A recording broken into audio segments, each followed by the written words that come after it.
I handed chapter 1 to two different AI models, no mention of AI, no hint of what to look for, It found. a factual error in my own book that I had never noticed. Here's how I set everything up. Claude, Fable 5, high effort, Kimi K3, 2.8 trillion parameters, same chapter, same prompt, fresh chat, one shot each, no retries, web search turned off for both, and the prompt is the most important part. I asked for a developmental read, 3 serious problems. Most serious first, Kimi, 6 paragraphs in. It says the photo on Daniel's phone has 2 children in it, Emma and Noah. But later in the same chapter, Daniel types the line, I care about all 3 faces. 3, not 2. A reader should never be doing arithmetic on the protagonist's family. That's a continuity error in a manuscript that is past the first draft. And it was found by a model reading 6 pages blind in about 40 seconds. Here's where the two models agreed with each other. They independently landed on the same 2 problems. One was a sentence reading. Tessa did not join it, where the thing, the it, she isn't joining, by the way, it's a cheer in the operations center, happened about 18 lines and one entire scene earlier. Both of them stopped cold on it. Both said the same thing. This reads like a paragraph got cut in revision. Neither of them was guessing because both quoted it.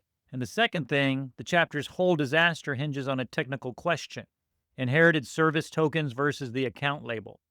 And both models said in different words that a normal reader cannot picture what a correct answer would even look like. Claude called it spect, not dramatized, which I really like that. Kimi said the author confused withholding information from the reader with withholding it from the characters.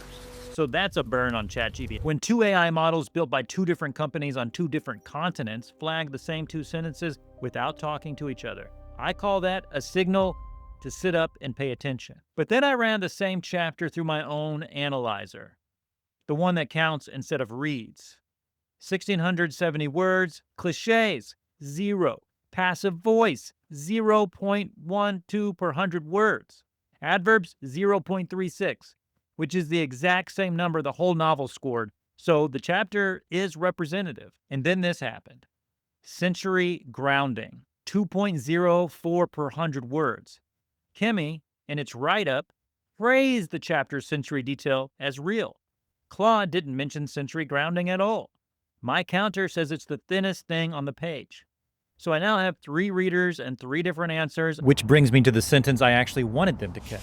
In chapter 1, a character says the hero deleted the only word they can't moisturize. In my last video, I said I'd read that line a dozen times and I still don't know what it means. I really still don't. Claude quoted it and called it a good line. Kimi didn't mention it at all. The counter can't see it because it's grammatical and it contains no cliches and no adverbs. 2 frontier models read it and one of them admired it. The only instrument that has ever flagged that sentence as broken is a person reading it slowly and going, what? That's the whole thing, and it cuts both ways. The machines found a real error I missed, and they walked straight past the one sentence in the chapter that didn't mean anything, at least not to me. So honestly, on one chapter, Kimi found more concrete, checkable errors. The continuity break is the single most valuable thing either model produced. Claude gave the better structural read. It caught that my protagonist commits the book's central sin with no visible motive, which is a bigger problem than a typo. Neither one fabricated a quote. I checked every line both of them cited against the manuscript, and all of them were real. Here's what I'd take from this, whether an AI wrote your first draft or you did. Number 1, run a facts pass separately from a prose pass. The 3 faces error survived 4 readings because every time I read that chapter, I was reading for meaning. Nobody counts children while they're feeling dread. Make a 1-page ledger. Who's in the room? Who's on the plane? And what color the car is? And check the manuscript against the ledger with the story part of your brain switched off. It's boring.